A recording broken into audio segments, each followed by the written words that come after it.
इस वीडियो में हम स्टार्ट करने वाले हैं अपना नया चैप्टर जो कि है हमारा मैग्नेटिज्म। ओके, सो आप देखते होंगे जो मैग्नेटिज्म है ये मैग्नेट वर्ड से बना है ना। अब मैग्नेट के बारे में तो हम सब जानते हैं, मैग्नेट मतलब एक ऐसी चीज जो आयरन या आयरन से बनी चीजों को अट्रैक्ट करती है, उसको हम मैग्नेट बोलते हैं, चुंबक बोलते हैं, है ना। तो अब मैग्नेट के बारे में इतना तो सबको पता होता है, बट ये आया कहाँ से, इसका मतलब इन्वेंशन कैसे हुआ, इसके बारे में सब कुछ पता होना चाहिए ना, क्योंकि ये इतनी इंटरेस्टिंग चीज़ है जो आयरन की चीज़ों को अट्रैक्ट करती है, तो इसके बारे में नॉलेज होना तो जाहिर सी बात है। ठीक है, तो हम देख लेते हैं आखिर ये मैग्नेट हमारा आया कहाँ से। बहुत पहले की बात है, कब की, बहुत पहले की, अराउंड 600 BC की। ठीक है, अराउंड 600 BC में क्या हुआ, एक ग्रीस के लीजेंड थे, ठीक है, वो शेफर्ड थे। तो शेफर्ड मतलब जो भेड़ बकरियों को चराते हैं, है ना। तो वो जा रहे थे चराने के लिए, तो उन्होंने क्या देखा, उनके पास ना हमेशा एक स्टिक रहती थी। ठीक है, जैसे बूढ़े लोग स्टिक लेके चलते हैं वैसे वो हमेशा एक स्टिक लेके चलते थे, और उनके स्टिक में, जैसे अगर सपोज ये हमारी स्टिक है तो स्टिक में नीचे आयरन की प्लेट थी। ठीक है, यहाँ पर स्टिक में नीचे आयरन की प्लेट थी। तो उन्होंने क्या देखा कि एक दिन जब वो चराने के लिए बकरियों को ले जा रहे थे तो उनकी ये जो स्टिक थी ये एक स्टोन पे जाके चिपक गई। ठीक है, वो सोचे ये क्या हुआ, मैं तो रोज जाता हूँ पर ऐसा कुछ नहीं होता, पर आज ऐसा क्या हुआ कि ये स्टिक स्टोन से चिपक गई। तो उन्होंने एक चीज नोटिस की कि स्टिक का सिर्फ जितने पार्ट में आयरन है उतनी पार्ट ही स्टोन से चिपकी है, बाकी पार्ट नहीं चिपक पा रहा है। ठीक है, तो उन्होंने इस चीज के बारे में बहुत सोचा, फिर उस स्टोन का नाम क्या रख दिया, मैग्नेटाइट। स्टोन का नाम क्या रख दिया, मैग्नेटाइट। ठीक है, वो ग्रीस में थे, ग्रीस में मैग्नीशिया जगह थी, तो उसी से रिलेटेड उन्होंने नाम रखा मैग्नेटाइट। काफी जगह आप मैग्नेटाइट को लोड स्टोन पे लिखा हुआ देखेंगे। ठीक है, तो लोड स्टोन और मैग्नेटाइट दोनों एक ही चीज है। तो फिर हमें ये पता चला कि जो भी मतलब मैग्नेटाइट या लोड स्टोन होता है वो आयरन की चीजों को अट्रैक्ट कर लेता है, अपने से चिपका लेता है। ठीक है, इससे हमें मिला हमारा नेचुरल मैग्नेट। वहां से हमें हमारी नेचुरल मैग्नेट की चीजें समझ में आने लगी कि हाँ, एक मैग्नेटाइट नाम का नेचुरल मैग्नेट होता है जो कि आयरन की चीजों को अट्रैक्ट करता है। उसके काफी बाद में फिर एक और आए, विलियम गिलबर्ट। ठीक है, कौन आए, विलियम गिलबर्ट। इन्होंने कहा कि भाई मुझे सब पता है, मैं सब जानता हूँ कि हम नेचुरल मैग्नेट से आर्टिफिशियल मैग्नेट कैसे बना सकते हैं। How can we make artificial magnets और unnatural magnet from the natural magnet. इन्होंने दो तीन चीजें बताई, उसमें से एक चीज क्या थी कि अगर हम किसी भी नेचुरल मैग्नेट को आयरन पे रब करेंगे तो वो जो नेचुरल मैग्नेट की मैग्नेटिक प्रॉपर्टी है वो उस आयरन के अंदर आ जाएगी। ठीक है, अब वो नेचुरल मैग्नेट कितना स्ट्रॉन्ग है उस पर डिपेंड करेगा कि उस आयरन के अंदर मैग्नेटिक प्रॉपर्टी कितने देर तक रहेगी। जितना ज्यादा स्ट्रॉन्ग नेचुरल मैग्नेट होगा उस आयरन के अंदर उतनी ज्यादा देर तक मैग्नेटिक प्रॉपर्टी स्टे करेगी। ठीक है, तो इससे लोगों को पता चल गया कि हाँ, किसी भी नेचुरल मैग्नेट को हम आयरन पे रब करेंगे तो उसके अंदर मैग्नेटिक प्रॉपर्टी आ जाएगी। तो इससे लोगों ने खूब सारे अननेचुरल मैग्नेट्स बनाना स्टार्ट कर दिया। तो अभी मतलब जब अननेचुरल मैग्नेट्स बनना स्टार्ट हुए तो काफी शेप्स के आए, जैसे बार मैग्नेट आया। ठीक है, बार मैग्नेट कैसा होता था, बार की शेप का, चॉकलेट बार, इस टाइप का हमारा बार मैग्नेट होता था। एक साइड नॉर्थ पोल और एक साइड साउथ पोल। जो नॉर्थ पोल होती है जनरली उसको रेड कलर से डिनोट करते हैं और साउथ पोल को ब्लू और ब्लैक से डिनोट करते हैं। ठीक है, एक हमारा बार मैग्नेट आया, एक आया हॉर्सशू मैग्नेट। हॉर्सशू मतलब कैसा, घोड़े की नाल आप सबने सुना होगा ना, उस शेप में आया, ऐसे होता था। ठीक है, ये क्या होता था, हमारा हॉर्सशू मैग्नेट होता है। ठीक है, उसी तरह मैग्नेटिक नीडल होती थी, नीडल के शेप में, कुछ इस शेप में होती थी ना, मैग्नेटिक नीडल होती है हमारी। फिर सर्कुलर रिंग्स मैग्नेट होता है, वो कैसा होता है, वो कुछ इस टाइप का होता है। ठीक है, उसके बाद फिर इस मैग्नेटिक नीडल को कंपास में रखा गया। ठीक है, तो मैग्नेटिक कंपास बन गया जिसका हम यूज करते हैं डायरेक्शन देखने के लिए, है ना, नॉर्थ साउथ इस कंपास से हम देखते हैं, उसमें हमारी ये मैग्नेटिक नीडल ही फिक्स होती है। तो इस इन्वेंशन के बाद कि कैसे हम नेचुरल से अननेचुरल मैग्नेट्स बना सकते हैं, काफी सारे मैग्नेट्स बनने लगे लोगों ने बार मैग्नेट बनाए, हॉर्सशू मैग्नेट बनाए, सर्कुलर इंड मैग्नेट बना, निडल बना, कंपास निडल बना, ऐसे करके बहुत सारी चीजें बनने लगी। उसके बाद मैग्नेट के बारे में हमें काफी सारी चीजें पता चली, ठीक है, बहुत सारी चीजें हमें मैग्नेट के बारे में पता चली। जैसे कि अगर हमारे पास सपोज कोई एक मैग्नेट है, कोई भी एक मैग्नेट है, उसको आप दो पार्ट्स में ब्रेक कर दो तो क्या होगा, सोचो क्या होगा, उसकी मैग्नेटिक प्रॉपर्टी मतलब हाफ हाफ हो जाएगी, क्या कुछ भी हो सकता है। हम क्या बोल रहे हैं कि एक मैग्नेट लेते हैं, सपोज हम एक बार मैग्नेट ले लिए ना, इसको हम हाफ हाफ पार्ट में तोड़ देते हैं, तो हाफ क्या हो जाएगा, नॉर्थ हो जाएगा, और हाफ क्या हो जाएगा हमारा, साउथ हो जाएगा। तो क्या इतने में नॉर्थ और इतने में साउथ ही रहेगा, मतलब इतना पार्ट नॉर्थ की तरह काम करेगा और इतना पार्ट साउथ की तरह काम करेगा? नहीं, ऐसा नहीं होता है। क्या होता है कि जब हम किसी भी मैग्नेट को ब्रेक करते हैं तो जहां से वो ब्रेक हो रही है उस साइड पे दूसरे साइड के अपोजिट वाला आ जाता है। जैसे अगर यहाँ नॉर्थ है तो यहाँ पर साउथ अपने आप आ जाएगा, और अगर यहाँ साउथ पोल है तो यहाँ नॉर्थ अपने आप हो जाएगा। मतलब जैसे जैसे हम मैग्नेट को ब्रेक करते जाएंगे वैसे वैसे वो अपनी प्रॉपर्टी गेन करता रहेगा। मतलब दूसरे पार्ट में अगर एक साइड नॉर्थ है दूसरी साइड साउथ अपने आप आ जाएगा, अगर एक साइड साउथ है तो दूसरी साइड नॉर्थ अपने आप आ जाएगा। ये सब चीजें हमें पता चली। तो ये जो मैग्नेट की प्रॉपर्टी होती है कि उसको हम कितना भी ब्रेक डाउन करते रहें पर वो अपनी प्रॉपर्टी को छोड़ता नहीं है, इस प्रॉपर्टी को बोलते हैं मॉलिक्यूलर थ्योरी ऑफ मैग्नेटिज्म। इस प्रॉपर्टी को हम क्या बोलते हैं, मॉलिक्यूलर थ्योरी ऑफ मैग्नेटिज्म, ठीक है।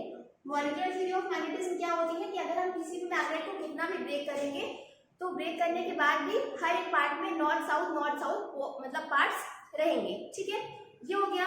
इसके बाद क्या हुआ, जैसे हम इलेक्ट्रिसिटी चैप्टर में पढ़ रहे थे कि हमारे जो पॉजिटिव चार्जेस होते हैं वो रिपेल करते हैं, नेगेटिव भी रिपेल करते हैं, और पॉजिटिव नेगेटिव क्या करते हैं, अट्रैक्ट करते हैं। सेम इसी टाइप का कुछ हमारे मैग्नेट के साथ भी होता है, ठीक है।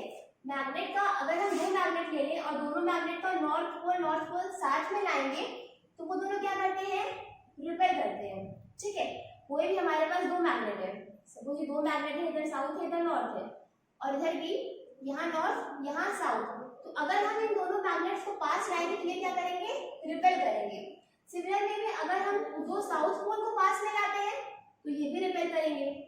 कहने का मतलब इधर साउथ कर दिया इधर नॉर्थ, उसी तरह यहाँ पर हमारा साउथ और नॉर्थ। तो जैसे जैसे हम इनको पास लाएंगे ये अट्रैक्ट नहीं होंगे, क्या करेंगे, रिपेल करेंगे, ठीक है। उसी तरह अगर हम नॉर्थ और साउथ पोल को लाएंगे तो ये क्या करेंगे, अट्रैक्ट करेंगे, ठीक है। ये क्या करेंगे, अट्रैक्ट। मतलब अगर हम दो लाइक पोल्स को पास में लाते हैं तो वो रिपेल करते हैं, और अगर हम दो अनलाइक पोल्स को पास में लाते हैं तो वो क्या करते हैं, अट्रैक्ट करते हैं। ये प्रॉपर्टी बिल्कुल चार्जेस के सिमिलर है ना, तो इसको याद करने में कोई प्रॉब्लम भी नहीं होगी। तो जैसा कि हमने इलेक्ट्रिसिटी में देखा था कि कोई भी चार्ज होता है, ठीक है, कोई भी चार्ज चाहे वो पॉजिटिव हो चाहे वो निगेटिव हो, वो अपना एक इलेक्ट्रिक फील्ड क्रिएट करता था ना, जिस मतलब उस फील्ड के अंदर ही उसका रिपल्शन या अट्रैक्शन का प्रॉपर्टी काम करता था, ठीक है। ये चीज हमने देखा था। तो कुछ उसी टाइप की प्रॉपर्टी सेम हमारी मैग्नेटिज्म में भी होती है, ठीक है। क्या होता है कि जो मतलब सपोज हमारे पास यहाँ कोई मैग्नेट है, ठीक है, इधर नॉर्थ पोल है इधर साउथ पोल है, तो ये बार मैग्नेट जो है ये कुछ दूर तक अपनी एक मैग्नेटिक फील्ड क्रिएट करेगा, ठीक है। वो कुछ दूर तक अपनी एक मैग्नेटिक फील्ड क्रिएट करेगा, तो उसी फील्ड के अंदर जब हम किसी चीज को लाएंगे तो वो अट्रैक्ट या रिपेल तभी करेगा। मतलब हम क्या कह रहे थे, सपोज इसकी मैग्नेटिक फील्ड इतनी दूरी तक है, ठीक है, तो इस फील्ड के अंदर ही अगर हम किसी दूसरे मैग्नेट को लाएंगे, ठीक है, अब उसको कौन सा पोल है वो डिपेंड करता है, तो इस फील्ड के अंदर ही वो उस मैग्नेट को अट्रैक्ट या रिपेल करेगा।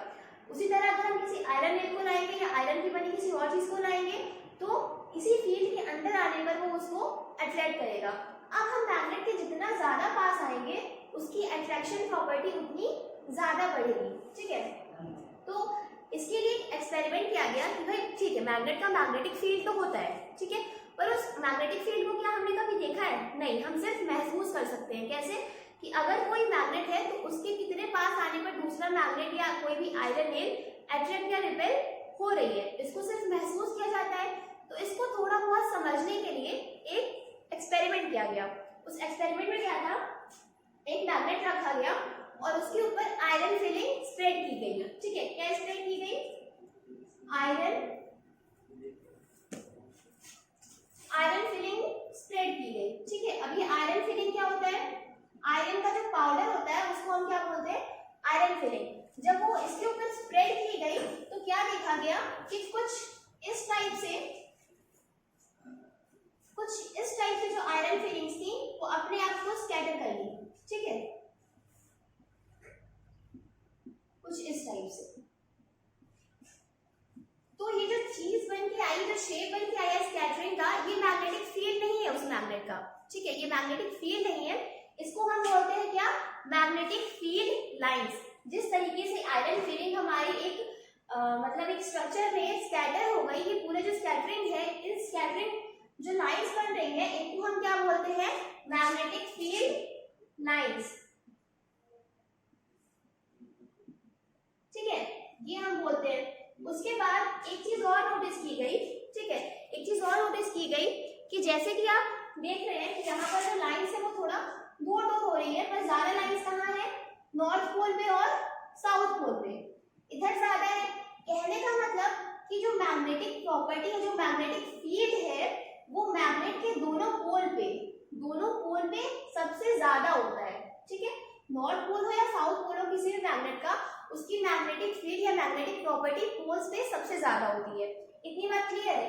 अब इस स्कैटरिंग में, इस एक्सपेरिमेंट के बाद हमको एक और चीज पता चली कि जो मैग्नेटिक फील्ड लाइंस होती हैं वो हमेशा मतलब मैग्नेट के बाहर कैसे जाएंगी, from north pole to south pole. ठीक है, कैसे जाएंगी ये, from north pole to south pole. मतलब जो मैग्नेटिक फील्ड लाइंस होती हैं वो नॉर्थ पोल से निकल के साउथ पोल की तरफ जाती है मैग्नेट के बाहर। और अगर मैग्नेट के अंदर की बात करें तो वो कैसे ट्रैवल करती है, साउथ टू नॉर्थ। इसमें कंफ्यूज नहीं होना है, मैग्नेट के बाहर मैग्नेटिक फील्ड लाइंस हमारी कैसे ट्रैवल करती है, फ्रॉम नॉर्थ टू साउथ, और मैग्नेट के अंदर फ्रॉम साउथ टू नॉर्थ। इतनी बात क्लियर है। ठीक है, इतनी सब चीजें हमने देखी। अब हाँ, एक और चीज, जो हमारा मैग्नेटिक फील्ड होता है, हमारा जो मैग्नेटिक फील्ड होता है ये एक वेक्टर क्वांटिटी होता है। ठीक है, magnetic field is a vector quantity. ठीक है, इसको डिनोट कैसे करते हैं, इसको डिनोट करते हैं बी से। ठीक है, इसको डिनोट कैसे करते हैं, बी से। और इसकी एसआई यूनिट क्या होती है, मैग्नेटिक फील्ड की जो हमारी एसआई यूनिट होती है वो होती है टेस्ला। ठीक है, एसआई यूनिट क्या होती है मैग्नेटिक फील्ड की हमारी, टेस्ला। ठीक है, इसको डिनोट करते हैं बी से, और ये हमारी वेक्टर क्वांटिटी होती है। इतनी बात क्लियर है। चलो, उसके बाद क्या हुआ, उसके बाद हमने अभी विलियम गिलबर्ट के बारे में बताया था ना, जिन्होंने नेचुरल मैग्नेट से अननेचुरल मैग्नेट बनाने वाली चीज बताई थी। ठीक है, उसके बाद उन्होंने एक और कॉन्सेप्ट दिया, कहते हैं भाई मुझे और भी चीजें पता है। ठीक है, मतलब उनको मैग्नेट के बारे में काफी नॉलेज थी। ठीक है, फिर वो आए कि मैं एक और चीज बताता हूँ। क्या बताता हूँ कि जो हमारी अर्थ है, ठीक है, जो हमारी अर्थ है जिसपे हम रहते हैं, वो खुद भी एक मैग्नेट की तरह काम करती है। उन्होंने क्या कहा कि जो हमारी अर्थ होती है वो भी एक मैग्नेट की तरह काम करती है। अब सपोज ये हमारी अर्थ है ना, तो हम इधर यहाँ हमारा क्या होता है, ज्योग्राफिकल नॉर्थ होता है, और यहाँ पर हमारा ज्योग्राफिकल साउथ होता है।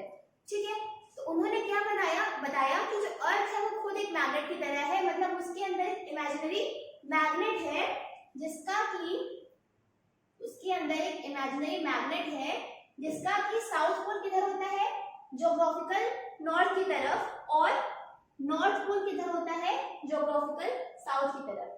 ठीक है, क्या बताया हमें कि जो मैग्नेट का अर्थ में जो इमेजिनरी मैग्नेट होता है उसका नॉर्थ पोल होता है ज्योग्राफिकल साउथ की तरफ, और साउथ पोल होता है ज्योग्राफिकल नॉर्थ की तरफ। इतनी बात ठीक है। अब इसके बाद फिर एक एक्सपेरिमेंट किया गया। क्या किया, आप ये एक्सपेरिमेंट करके देख सकते हो। कोई भी एक मैग्नेट ले लो, ठीक है, कोई भी एक मैग्नेट ले लो, एक बार मैग्नेट ही ले लो।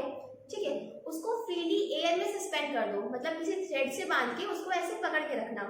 ठीक है, तो आप क्या देखोगे कि उस जो मैग्नेट का नॉर्थ पोल है, उस मैग्नेट का जो नॉर्थ पोल रहेगा वो हमारा नॉर्थ की तरफ रहेगा, और मैग्नेट का साउथ पोल ज्योग्राफिकल साउथ की तरफ रहेगा। क्यों? क्योंकि हमने क्या बोला, हमारी अर्थ एक मैग्नेट है जिसका नॉर्थ पोल ज्योग्राफिकल साउथ की तरफ है। ठीक है, मतलब यहाँ पे नॉर्थ पोल है, अब अगर हम यहाँ पर कोई एक मैग्नेट को फ्रीली सस्पेंड करेंगे और उसका साउथ इधर है, नॉर्थ इधर रहेगा, ठीक है, तभी तो साउथ नॉर्थ को अट्रैक्ट करेगा और नॉर्थ साउथ को अट्रैक्ट करेगा ना। जब हम सस्पेंड करेंगे तो जिधर हमारा नॉर्थ रहेगा साउथ उधर ही अट्रैक्ट होगा और जिधर साउथ होगा उधर ही नॉर्थ अट्रैक्ट करेगा। बात समझ में आ रही है? तो इस वजह से उस फ्रीली सस्पेंडेड मैग्नेट का नॉर्थ पोल होगा ज्योग्राफिकल नॉर्थ की तरफ और साउथ पोल होगा ज्योग्राफिकल साउथ की तरफ। इतनी बातें क्लियर है? अब इसमें एक और चीज होती है कि जैसे हमारी ज्योग्राफिकल नॉर्थ ज्योग्राफिकल साउथ होता है, तो यहाँ पर हमारी ज्योग्राफिकल एक्सिस होती है ना। अर्थ के लिए हमारी क्या होती है? ज्योग्राफिकल एक्सिस, ज्योग्राफिकल लाइन होती है। उसी तरह एक मैग्नेटिक एक्सिस भी होती है, ठीक है, एक मैग्नेटिक एक्सिस भी होती है जो हमारे ज्योग्राफिकल एक्सिस से, ये ज्योग्राफिकल एक्सिस है और ये कौन सी एक्सिस है? मैग्नेटिक एक्सिस है। तो मैग्नेटिक एक्सिस जो होती है वो ज्योग्राफिकल एक्सिस से हमेशा 12 डिग्री पर होती है, ठीक है। ये बात हमेशा याद रखना कि मैग्नेटिक एक्सिस हमेशा ज्योग्राफिकल एक्सिस से 12 डिग्री पर रहती है, ठीक है। इतनी बातें क्लियर है? अब हमने क्या देखा कि कोई भी मैग्नेट होता है तो उसका मैग्नेटिक फील्ड होता है, मैग्नेटिक फील्ड लाइंस होती हैं, ठीक है। तो यहाँ पर भी क्योंकि अर्थ हमारा मैग्नेट की तरफ बिहेव करता है तो अर्थ की भी कुछ मैग्नेटिक फील्ड लाइंस होती होंगी, कुछ मैग्नेटिक फील्ड होता होगा, है ना। तो हाँ, अर्थ का भी मैग्नेटिक फील्ड होता है। सिमिलर में कैसे? हमने अभी क्या बताया, मैग्नेटिक फील्ड लाइन कैसे ट्रेवल करती है मैग्नेट के बाहर, from north pole to south pole. Magnet का नॉर्थ पोल किधर है? ज्योग्राफिकल साउथ की तरफ। मतलब लाइंस हमारी कैसे जाएंगी? इस टाइप से जाएंगी ना, कुछ इस टाइप से हमारी लाइंस बनेंगी,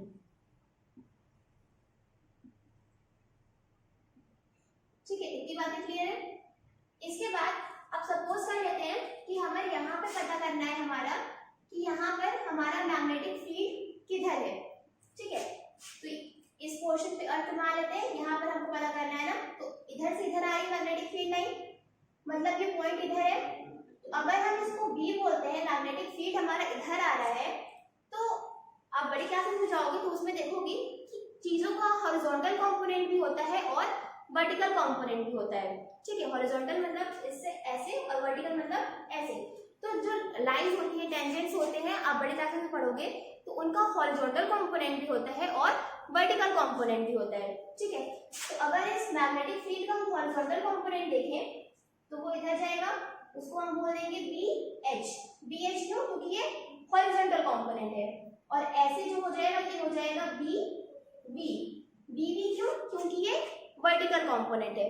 अब मतलब हमारा जो हॉरिजॉन्टल कंपोनेंट और मैग्नेटिक फील्ड होता है उसके बीच में जो एंगल होता है उसको हम क्या बोल देते हैं?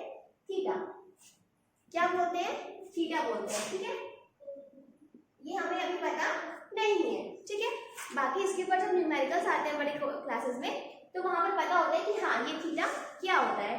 बट अभी आप सिर्फ इतना जान लो कि हमारा जो हॉरिजॉन्टल कंपोनेंट होता है वो होता है B cos थीटा। मतलब अगर आपको बोले कि किसी भी पॉइंट पर अर्थ, मतलब अर्थ के किसी भी पॉइंट पर मैग्नेटिक फील्ड का हॉरिजॉन्टल कंपोनेंट निकालना है तो आप कैसे निकालोगे? पहले उस मैग्नेटिक फील्ड का हॉरिजॉन्टल कंपोनेंट और वर्टिकल कंपोनेंट बना लोगे। फिर क्या होता है? BH equals to B cos theta, ठीक है, और BB equals to B sin theta, ठीक है। इतनी चीजें होती है।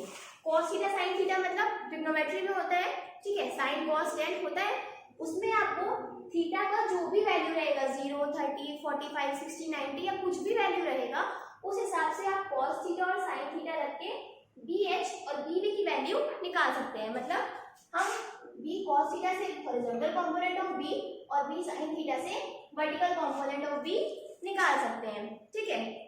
इसके बाद हमारा एक और टर्म आता है इंटेंसिटी ऑफ मैग्नेटिक फील्ड, ठीक है। क्या आता है? इंटेंसिटी ऑफ मैग्नेटिक फील्ड, जिसको हम डिनोट किससे करते हैं? H से करते हैं, ठीक है। इसको हम डिनोट किससे करते हैं? H से। तो इसका जो फॉर्मूला होता है सिंपली वो क्या हो जाता है? B is equals to mu H। B equals to क्या? Mu H। अब आप बोलोगे मैम म्यू तो यहाँ पर रिफ्रैक्टिव इंडेक्स होगा ना जो हमने पढ़ा था लाइट चैप्टर में। नहीं, लाइट के टाइम पे जो म्यू था वो रिफ्रैक्टिव इंडेक्स था, बट यहाँ पर हमारा जो ये म्यू है ये होता है मैग्नेटिक परमिबिलिटी, ठीक है। क्या होता है? मैग्नेटिक परमीबिलिटी, ठीक है, परमीबिलिटी ये होता है हमारा म्यू का वैल्यू। अभी आप सिर्फ इतना जानो कि ये हमारा फॉर्मूला होता है B equals to mu H, जहां पर B is the magnetic field, mu is magnetic permeability और H is the intensity of magnetic field. बाकी अगर हम जब क्वेश्चन प्रैक्टिस कराएंगे तो उसमें इससे रिलेटेड कोई भी क्वेश्चन होगा तो आपका डाउट और क्लियर हो जाएगा, पर अभी आपको सिर्फ इतना ही जानना है। तो गाइस इस वीडियो के लिए इतना ही। नेक्स्ट वीडियो में हम डिस्कस करेंगे इलेक्ट्रोमैग्नेटिक इंडक्शन के बारे में, ठीक है। Till then thank you.